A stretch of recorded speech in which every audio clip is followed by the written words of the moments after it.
y'all. Welcome back to the Socially Awesome channel. Elise Smith here, and I am so excited today to have a guest with me.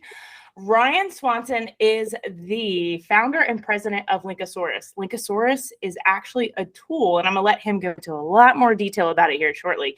But it's a tool that I have personally used, tested. I've seen it from the beginning, and I'm excited for him to share it because it is something that I use day to day with my clients. As you all know, I manage lots of franchise locations and all of their assets on Facebook, and I can't wait to dive in. So thank you, Ryan, so much for being here. I first want to start out with a little bit about you, your story, how you got into entrepreneurship. Tell me all the things.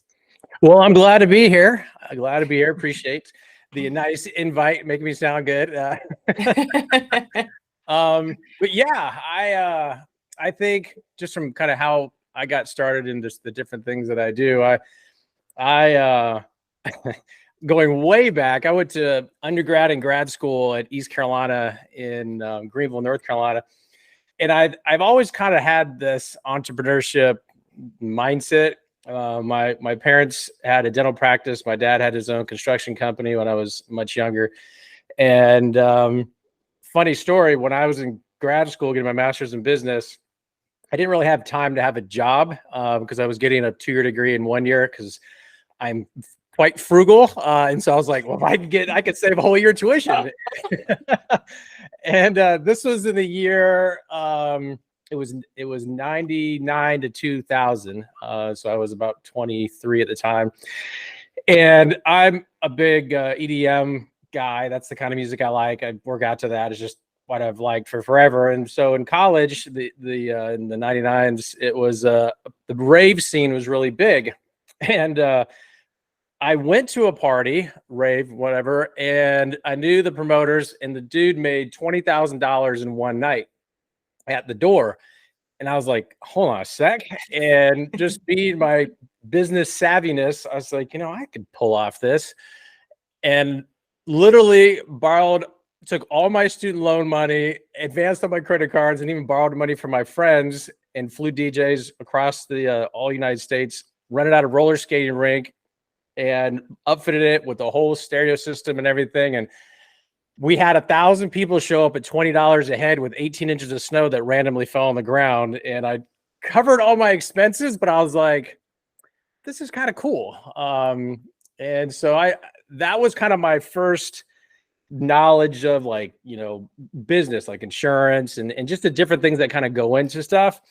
And then about, I guess, 18 years into my career in the QSR industry, I just felt the need to try to help my company that I was working with. And then that turned into, hey, I'm helping our franchise with this. Can I help? Maybe there's other people I can help. And I just realized, okay, helping people is sort of a feel-good thing. And if you can monetize that, not at the expense of somebody else, but by providing value, then it's kind of turned into my passion. And that's where we're at right now. Okay. So if anybody ever gets this video, they're going to see my facial expressions because I'm going the whole time. One, that explains why you have really good teeth. 2, a rave? Holy smokes. I'm going, that's a really good idea. I kind of want to do that. Oh my gosh. So that is interesting. And such a way to get into entrepreneurship is by throwing parties. I mean, hello, you were a party planner. That's awesome. So tell me a little bit about, I've heard you say before, like, one of the pain points for you with the company you are with, in the quick service industry, was like maybe finding out about things months after they happened, and some of that best practice sharing too, right? Because there was like no quick way to hear what people were doing or what was working until we had our once a year meeting. And then it's like, well, that's kind of late. So I know you've set this platform up not only to make it easy for people to best practice share, but also easy for someone to train their entire teams. And so can you explain to me a little bit about what Linkasoarus actually is? Because I know I've used it. I've loved it. I actually help 2 franchises right now currently with it. And you've grown it to an affiliate program. I mean, there's all these things. So give me a rundown of what it does and how it does provide that value to those people. Yeah. So it really kind of started back in about 2017 when that was kind of my aha moment. I think in life and in business, you should always be a good listener and realize things that kind of change. It's kind of like your path in life. And so I had this epiphany, I would call it, where, like you mentioned, I'd be in these quote unquote corporate meetings, and they'd be sharing stuff that happened 6 months ago from somebody across, I'm in North Carolina, maybe in California. And I wasn't really in the loop, even though I was with the brand for 17 years or so at the time. I wasn't like in the know. It seemed like I'm not the franchisee, so the franchisees would kind of communicate with each other whenever they talked. And not that I'm like some little peon or anything, but I just wasn't in the know with these folks that have been in the business 20, 30, 40 years.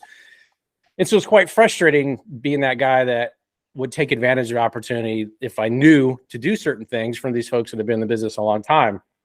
And so I was like, all right, well, let me just create a platform that kind of linked everybody together. And that's really where the name Linkasoarus came from.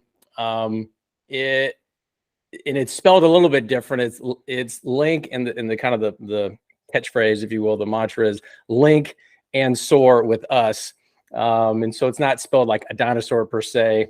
And side note, funny story, somebody's like, what are you gonna name this company? And I said, and it goes back to college. I know I keep referencing college, but in college, my guy friends would always say, this is something a Saurus Rex. Oh man, that burger, if that was a dinosaur, it'd be a Saurus Rex. And so that's it goes way all these like long time, funny internal joke, things. So I found a developer or developing company after talking to a family member who works with developers in the United States. And I sent him this proposal, and I think it was about $150,000 at the time.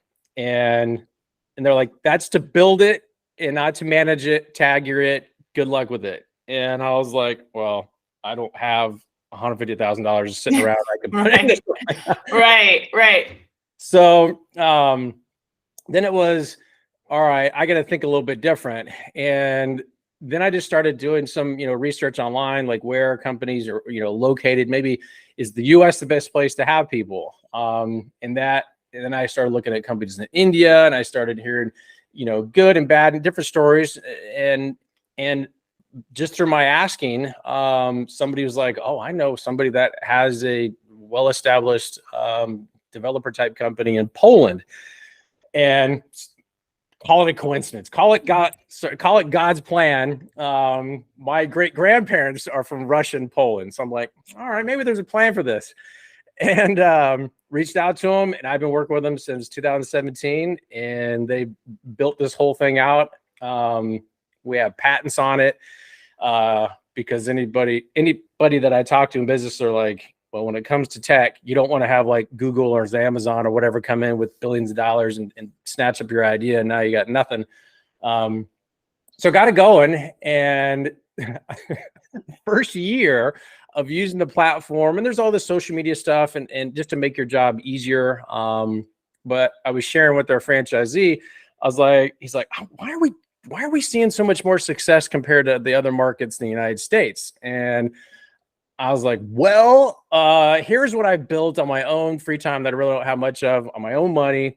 And he couldn't believe it. He's like, this is the greatest thing ever. And so not knowing anything, he was trying to explain this to all our franchisee friends. And I was like, oh, this is something that other people might benefit from. And so what's happened since pretty much late 2018, when I kind of made it available for anybody, is when the users of the platform, it's an all online based, it's called a SaaS company, services and software.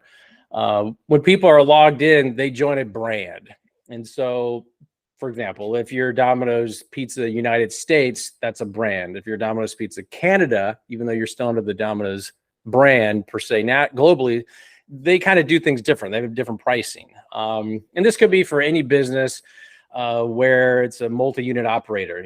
I've talked to franchisees that have 50 grocery stores, And I'm like, oh, okay, well, if, you know, one grocery store manager is on the platform, they can see all of the content in real time, either currently happening, scheduled for the future, or looking back historically, say, oh, my, you know, my peer, if you will, at a different location, you know, wherever they're located, this is what they're doing. They can see their analytics. They could say, oh, this seemed to work in their market. And then from a best practice sharing, they can, without even knowing that person, if they don't want their contact information is there, they can say, you know, I'm going to give that a shot. I'm going to try this. Or that's a good idea. I'm literally going to use that exact same content, the creative, the video, the content, whatever it is. Or that's really localized, but now I can work with my graphics artist or something that is, you know, design, and say, take this and just tweak it a little bit so it works good, you know, so it fits my particular location. And that's where the best practice sharing comes from. There's a lot of analytics, that, like all the analytics of all the different users on the platform for a particular brand, are all shared. They're all kind of collected, so users can literally benchmark in real time against their peers within their brand. And that was another pain point that I had, because you know, in our franchise, I'd have to ask corporate, hey, who's doing what where, so I could, but I was always waiting on stuff, and I'm just a really impatient person. So I'm like, I don't want to wait on you. I just want to have access to that in real time. And so that's kind of like the gist, if you will, of kind of where we're at right now with the best practice sharing. Very cool. So for anyone that's out there and you might not understand what he's comparing Linkasoarus to, or what Linkasoarus is like, think of like Hootsuite or something like that on steroids, but branded. Okay. So just for anyone that might be unsure of what type of system we're talking about a system where we can plug in just a few things that I know that I love about it specifically. So if you're a restaurant owner, a grocery store owner, like he said, with 50 locations, you could plug in. My local grocery store puts out their sales flyer every Sunday. That's what they put on their Facebook page. Well, if I have 50 grocery stores, I'd have to log in and log out to 50 Facebook pages. It just doesn't work. And most other platforms out there are unaffordable when you get to that corporate model or that franchise model. They're just not anything anyone can afford. They get kind of ridiculous. Linkasoarus has got to be the best pricing I've seen, hands down, as well.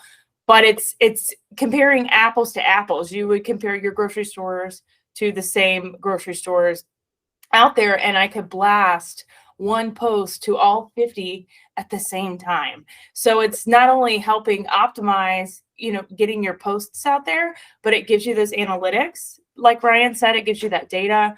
And tell me a little bit about the like Google review and the Yelp review, because it's not only just for Facebook posts, it's for connection with customers as well. So like, I know you saw a need there of responding to customers. A lot of places don't manage their online reviews because they either don't have the time, they find it tedious, they don't know how, but Linkasoarus puts it all in one place for you, which just seems to make it so efficient and so easy. So tell me a little bit about what transpired there too, because that's still social media kind of, but it's more online review platforms.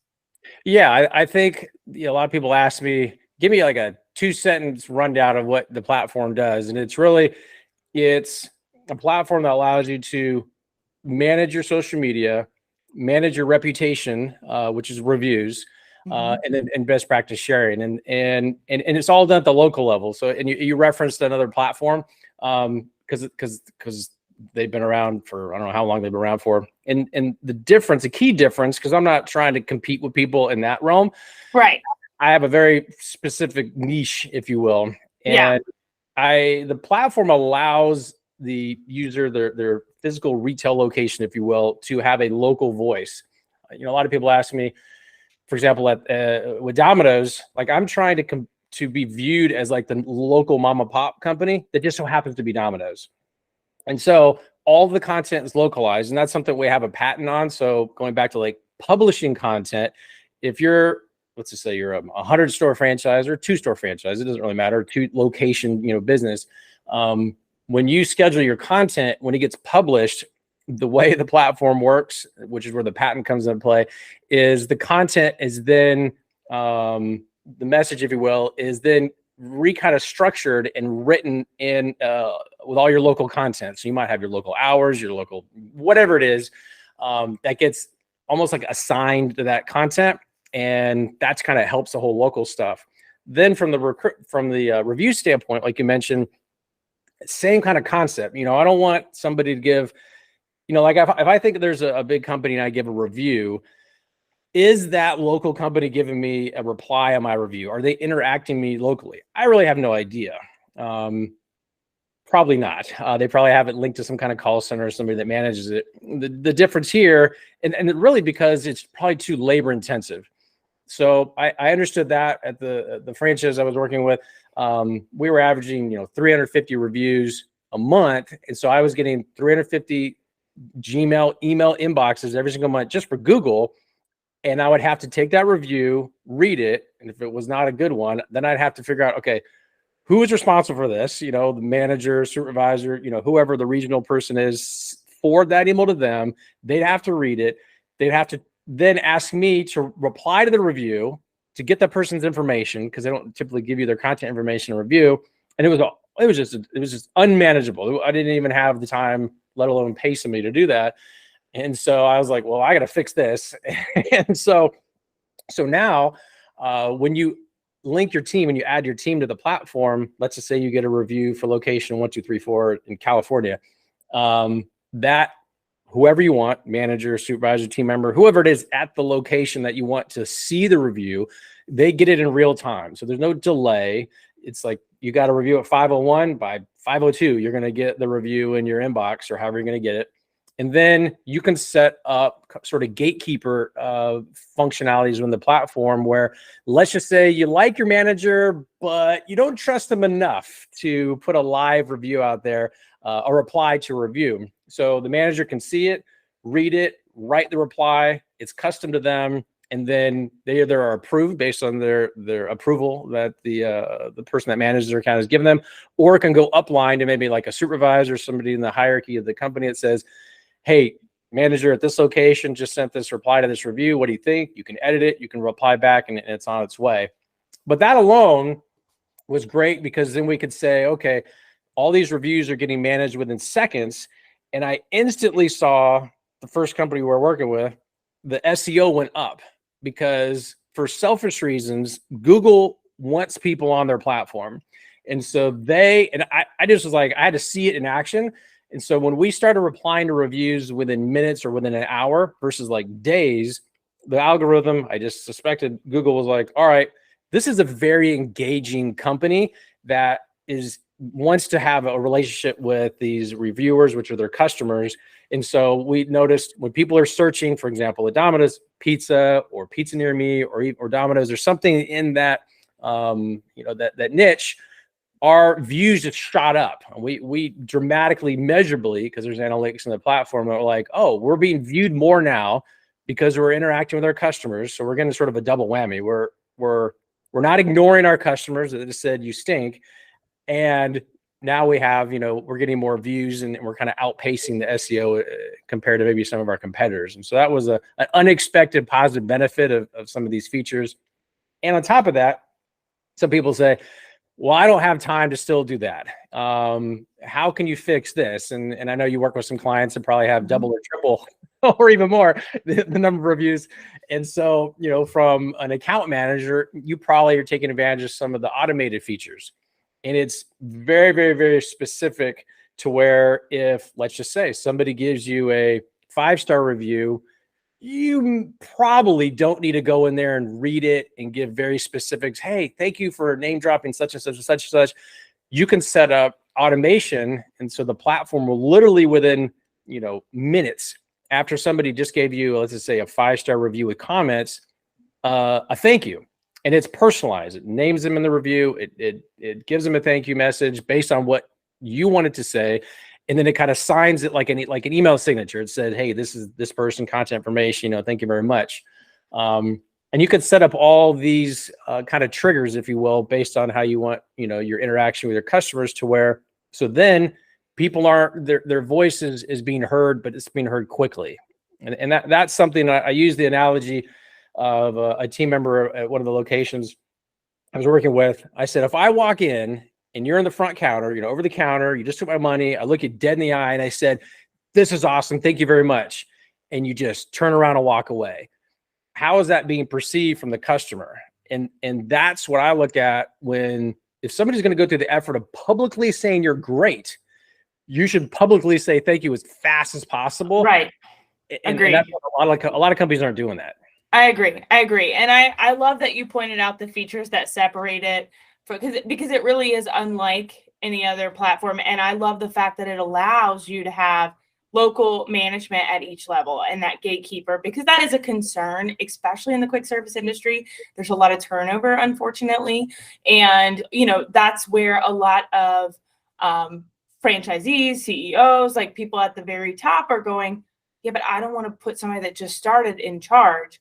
Well, you have that approval process. And I've seen that be so helpful for where a store can still manage it locally and be in charge of their online reputation and give that praise, help that customer do all the things they need to do without the company being worried of its reputation in general, of what's getting out there. So that feature alone is incredible. And the fact that there's no limit. So like I said, I work with companies that have 50, 60, 180 locations, and each one of them can have different managers, different levels of gatekeeping and approval processes to make sure that what is getting out to that customer is appropriate and good for the company. And I do use the automation. So the automation feature is amazing because, like you said, you don't need to personalize it too much for the 5-star review, because ultimately what can you say? You can only say thank you so many ways.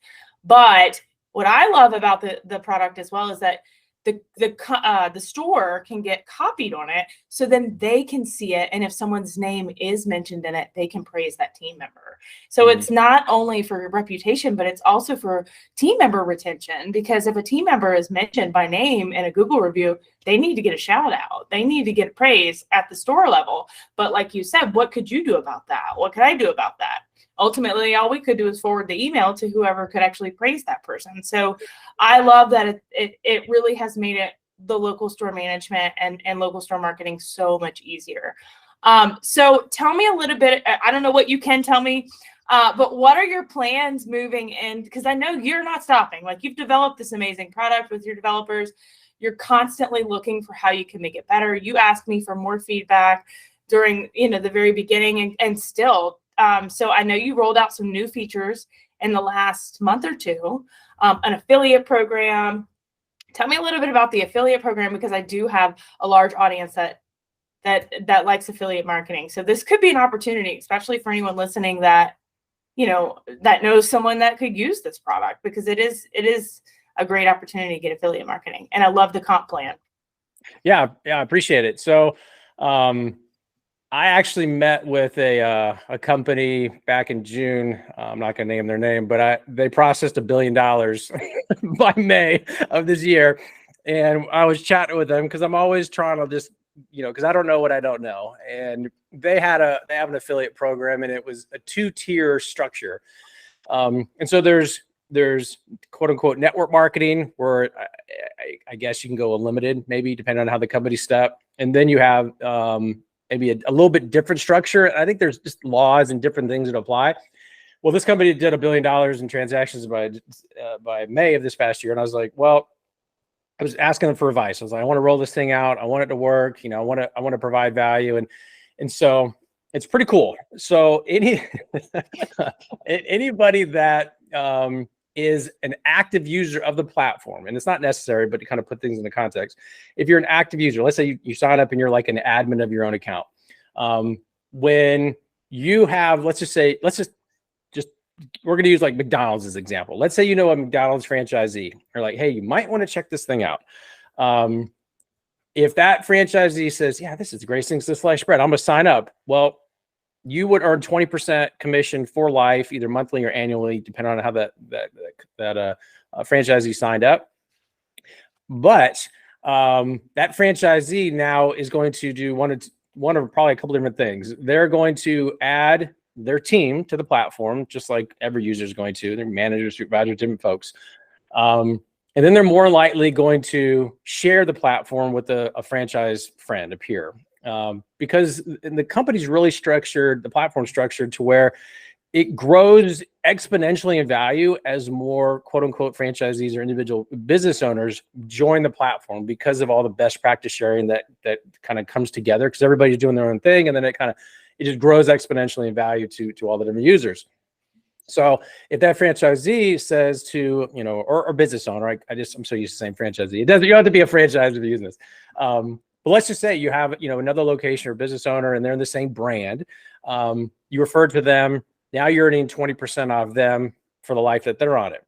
But if any of the folks that are in your organization, let's just say, because people talk, managers are usually networking with other managers within their niche or their brand, and they're talking to, let's just say, a manager, not necessarily the owner of another franchise within your brand, and they're like, "Hey, we're using Linkasoarus. Why aren't you guys using this?" I'm like, "What the heck is that all about?" "Oh, check this out."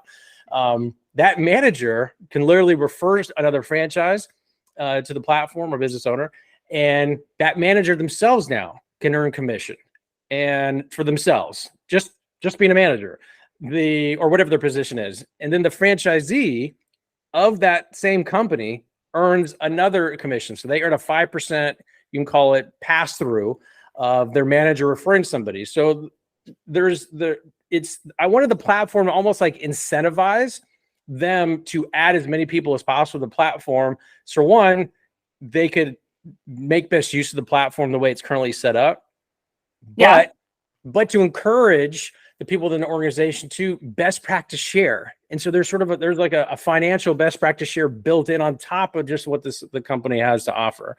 And that was just really important to me because I believe birds of a feather flock together. If you know somebody, you should want to share what's going on good. And sometimes I'll come across, folks within, my business, my industry, and they like to keep their trade secrets. And I want to kind of help push them past that and say, no, you don't keep all the secrets to yourself. Right.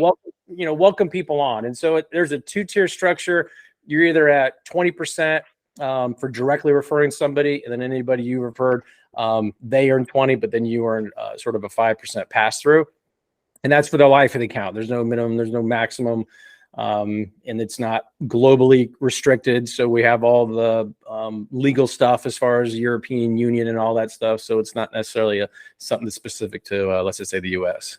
Very cool. Very cool. So that is really unique. And I'm excited. I'm going to start DMing everyone that says franchisee on LinkedIn, because I love a good affiliate opportunity.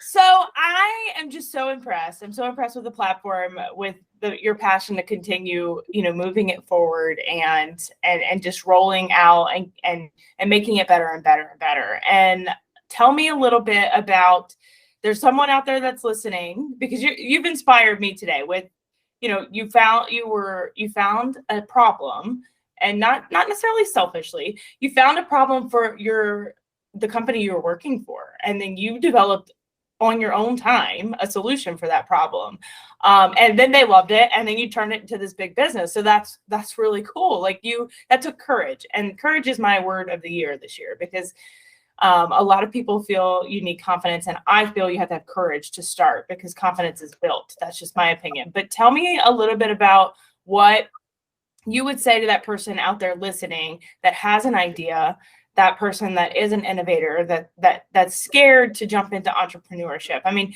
this is something that you and I've talked about. You're building this for your family's future. You're building this for your children and your family. So tell me a little bit about what you would say to that person that's scared to jump in with their idea.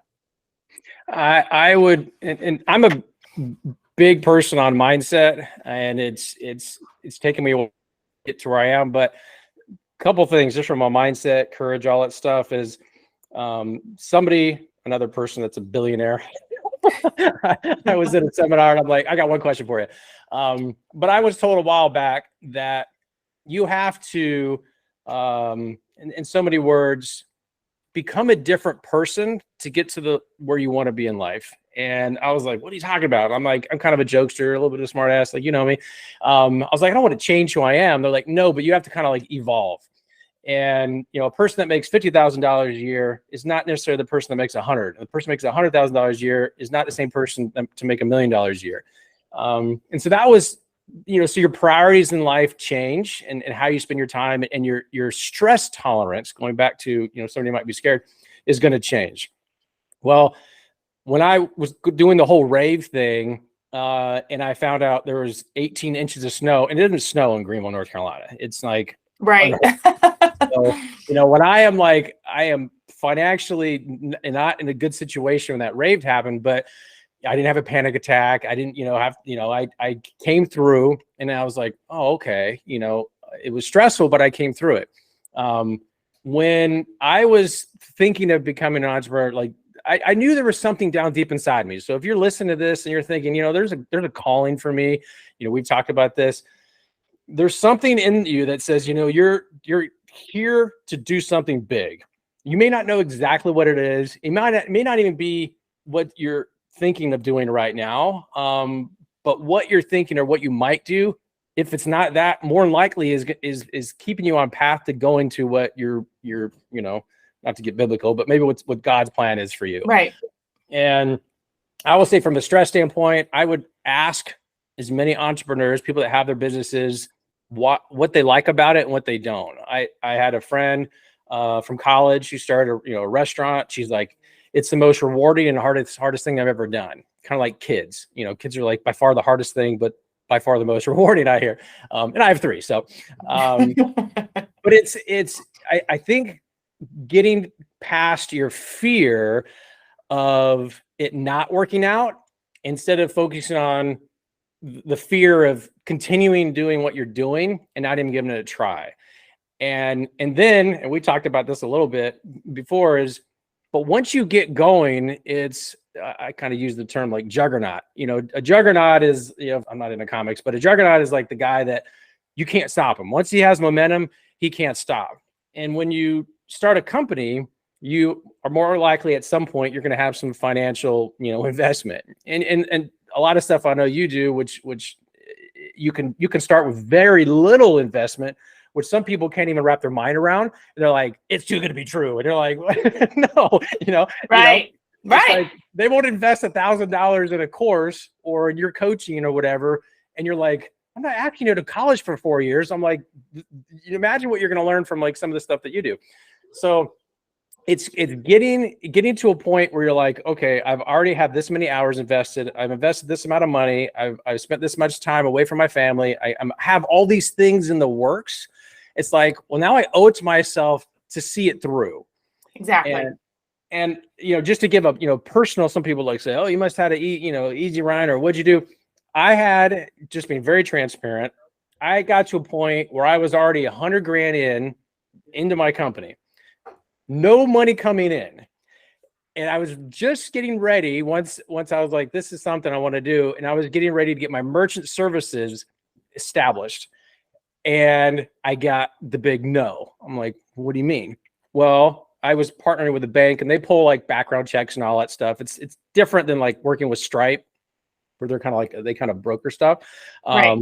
But I was going with my bank because it's the you know, just whatever. So I was going with my bank, and they're like, well, your background, you know, your identity and your all this stuff is all whack. I'm like, what do you mean? And they're like, well, it looks like you opened up an account 5 years ago and your credit shot and you have all these fraudulent things on your account. This is like legit. I'm like, holy mackerel. I can't. My developers are like, we can't proceed because you can't get approved to have a merchant services account. It took about 6 months of working with the police. I'm like, police reports, all this stuff to like kind of prove my quote unquote innocence. And then finally, after all this documentation, kind of getting my business credit fixed, that was hacked basically. Finally, they're like, okay, cool. You know, we can go through. And I'm like, but for 6 months, I had like all this debt, paying interest on it. My wife's like, what's going on here? You know, so I could have, if I was at that point where I was just like, well, I'm just going to quit, then I wouldn't be at a point right now where I can say, hey, look at all these folks that are seeing value in something that I could have just quit on. And the big underlying, or overlying macro level view that I have from an entrepreneurship standpoint is, and somebody told me this a long time ago, I always reference other people because I'm always listening, is if you can help enough people get what they want, whatever that is, then you'll have everything you want in life. Agreed. And so I think if you're listening and you have like a passion and you're thinking, I want to start something, I got this idea for something, think if you can help enough people, see value in what you're doing, then there's a feel good that comes from that, regardless of if there's a monetary thing or not. There's definitely a feel good from like, I helped this person. I know you have tons of testimonials from the stuff that you do. That just feels good. And then if you can do it enough and there's some financial gain that doesn't come at somebody else's expense, but it's coming from them saying thank you, or literally thanking you monetarily, then everybody wins. And that's the greatest thing ever. And that's what I hope for with all this. I love that. I hope y'all caught this, because there were so many good things he said. And I don't even know that I could recap all of them, but you hit the nail on the head with the mindset. It really is what you focus on is what gets results. If you're focused on what's going wrong instead of what's going right, you're going to get more wrong.